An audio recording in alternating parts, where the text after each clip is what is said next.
Welcome to the Alien Beer Podcast. I'm Chrissy Garrison, and I will be reading my science fiction stories to you. Previously on the Multiverse Blues, we meet Jules, who's chasing a cat who stole their wedding ring, which makes them rethink the idea. Jules' ex Patrick agrees that it's not the best idea. Jules joins the crew of Hope's Tour, a blues rock band fronted by a beautiful alien, to run away to other universes through the Archnet gates. The Multiverse Blues, Chapter 2, Ramblin' on My Mind. "I'd better get back to the wedding," said Patrick. "You gonna be okay, chickie babe?" I sighed at the old endearment, but touched his arm with my fingertips and said, "Yes, I think so. Maybe for the first time in years I've got a direction, even if I don't know where it'll lead." "You'll keep in touch?" His eyes glinted as though he might cry. I nodded. "Best I can, anyway. I guess they exchange snail mail over the gates, though I'll have to ask how to address letters. Please don't tell Sam anything, okay?" I knew Patrick couldn't keep a secret, not even if his life depended on it. So I added, "At least give me a few days head start." He laughed. "Yeah, okay. I won't tell anyone where you've gone, just that I ran into you and that you..." He left that hanging in the air between us. I finished it for him. "That I said I couldn't go through with it, and that I'm sorry." "Think you'll be back someday?" I nodded. "Probably. I'll take a look around and see what I can see, then maybe come back after I've made my fortune."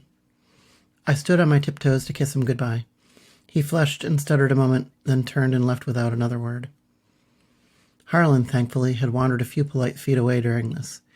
He held a hand to his ear and spoke into a headset, giving instructions to someone else.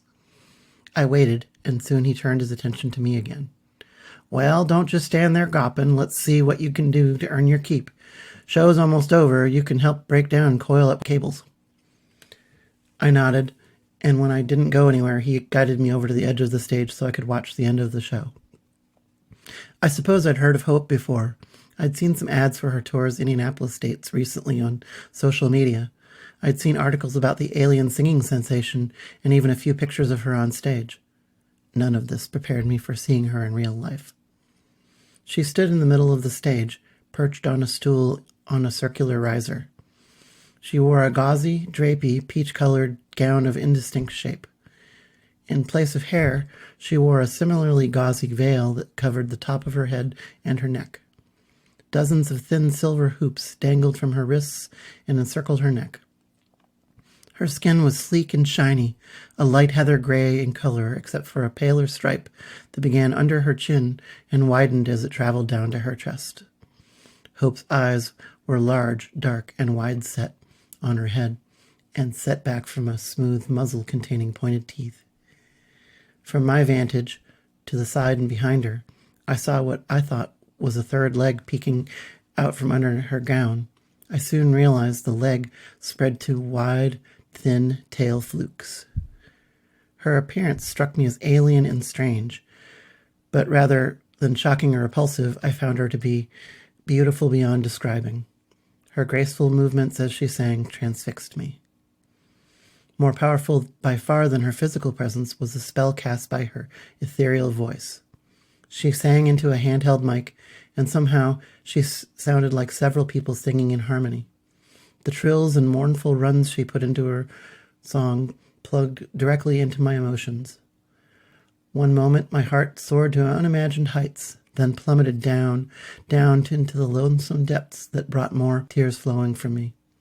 She evoked in me the feeling of being further from home than I could imagine. This reminded me I no longer had a home myself. "Yep, that's her magic all right," said Harlan, whom I'd forgotten. "I'd tell you that you'll get used to it after a dozen or 100 shows, but I'd be lying. I never have, and I've been working with Hope more years than anyone on the crew." "She's not from around here," I said, trying to regain my cool. "Yeah, it's not my story to tell, but Hope's from beyond the Archnet. Probably why she's got a collection of lost souls on her crew." "Like me," I said, cold loneliness growing in my chest. "Seems that way. Our Miss Jasmine knows how to pick 'em." Hope wound up the sad ballad with a vocal flourish, then stood to thunderous applause. "Will there be any encores?" I asked, watching the drummer and bass guitarist stand and bow behind Hope. Nope, she never does encores. Well, almost never. Never mind that now. We gotta strike the set and get loaded up to go. Got a show in Gamma in the morning, and it's a long ways from the Arch. The lights went down on the stage, and I followed Harlan out, feeling rather conspicuous in my white suit and heels. I shadowed him, disconnecting and coiling up audio cables and moving instruments and set pieces off the stage. The crowd stomped and cheered for more, and for a moment I worried there might be a riot, until Hope took the mic once more, unaccompanied, and sang a sweet little goodbye song that reminded me of a lullaby. The fans cheered and accepted this as final and began filtering out the exits. Down a short hallway from the stage was a loading dock. We loaded the equipment into the cavernous storage compartment at the rear of the largest tour bus I'd ever seen. The words La Esperanza were emblazoned upon the sides of the massive vehicle. As we loaded, everyone but Hope helped out. I didn't get a chance to get names, but a smile and a nod from Harlan was all it took for the others to accept me as part of the team. The drummer insisted on handling his own drum kit, as he packed it away in a particular way. He wore faded jeans, clumpy combat boots, and a venerable AC/DC shirt of a design I'd not seen before. Despite his casual attire, his hair was elegantly styled, and his subtle makeup was at least as well done as my own. The bass guitarist wore a breathtaking, deeply cut, silver-frosted black gown being held on by the thinnest of spaghetti straps. She gave me a secret little wink as I helped her stow her instruments. Deeply tan with waist-length shiny black hair, she was even shorter than me, but at least as strong. A rather tall and sturdy woman helped with packing La Esperanza. She wore an orange and lime fluorescent pantsuit of unknown material. Her light brown hair swung at chin length and in a neat bob cut. She carried some sort of thick tablet with a keyboard on a crossbody strap, and every so often she tapped on the keys. LED lights flashed on the device, seeming like an old 80s movie prop more than a practical modern device. Something about the way she interacted with the others fairly shouted management, but she still did her fair share of physical labor along with the others. Meanwhile, the cat Jasmine sat off to one side, watching us work. As we shut the transport's hatch, Harlan asked the manager lady, "Ms. Davenport, did we get the goods packed?" She nodded and eyed me, all packed up and ready for Gamma. "Is this the new Zane?" Harlan invited me with a gesture to step up. "Yep, Jules here is one of Jasmine's strays." Ms. Davenport offered a hand to me and I took it. "Marcy Davenport, to our manager." Despite the work, her hand sat cool and firm within my own for a long moment. I said, "Jules Martin, jack of all trades, looking for a ticket off-world, and a job if everything works out." Her orange-painted lips quirked in the smallest of smiles.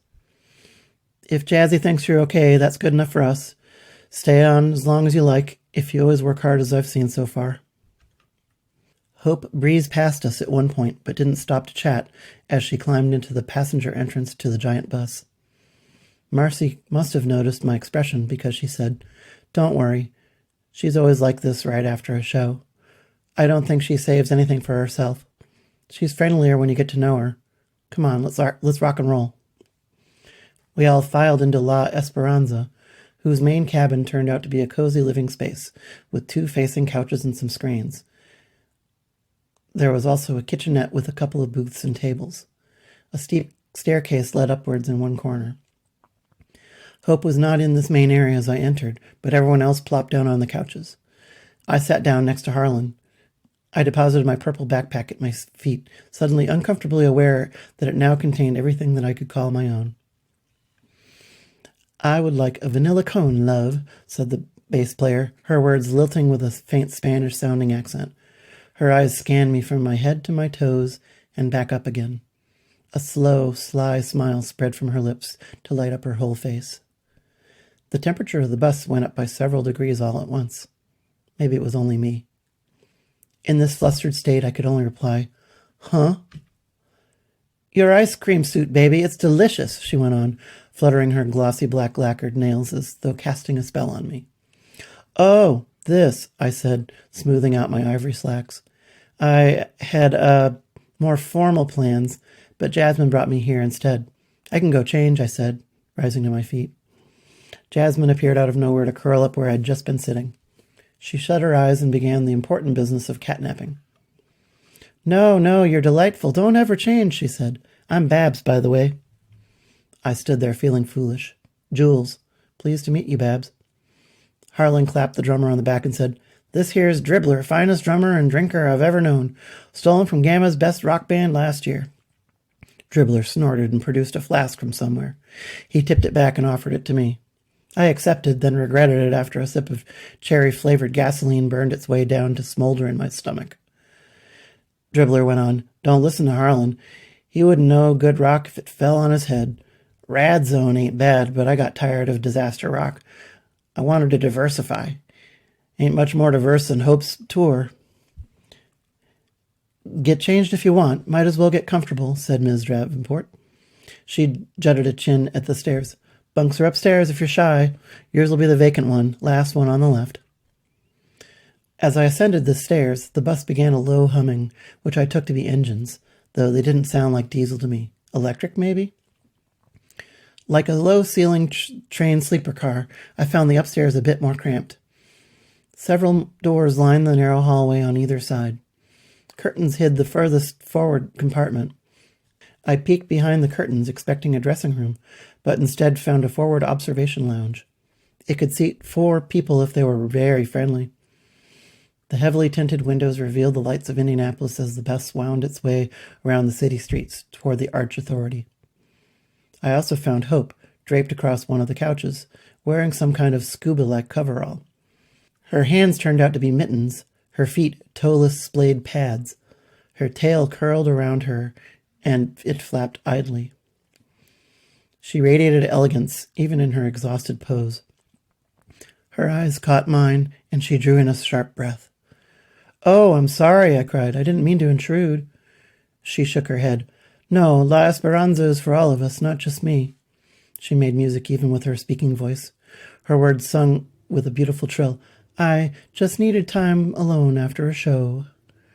I nodded. "I'll just change out here. Don't mind me," I said. Hope favored me with a beautiful, shy, alien smile. "Welcome to my crew, Jules. May we each find the best of all possible worlds."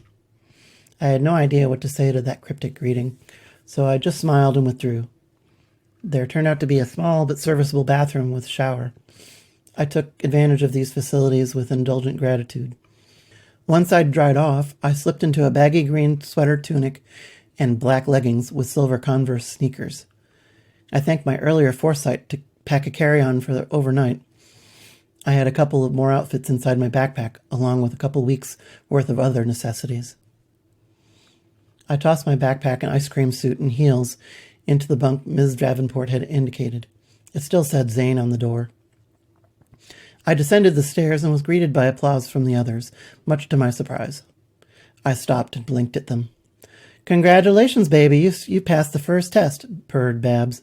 "If you can shower while the bus is moving, that says a lot about you." Ms. Davenport added, "That, and you've got better hygiene than most of the crew." "Hey," protested Dribbler when Marcy's eyes fell on him. "I'm just about conserving water, that's all."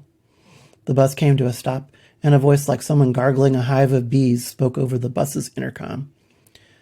"The Transportation and Security Administration requests that all sentient beings disembark for processing, and so that they may search our vehicle."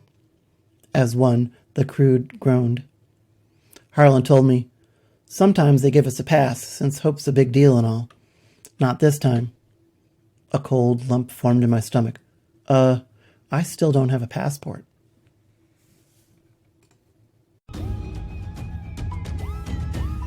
Thank you for listening to the Alien Beer podcast. If you like my stories, please visit my website, sillyhatbooks.com. I publish as E. Chris Garrison, and my books may be found in paperback, ebook, and audiobook format on Amazon.com and other places.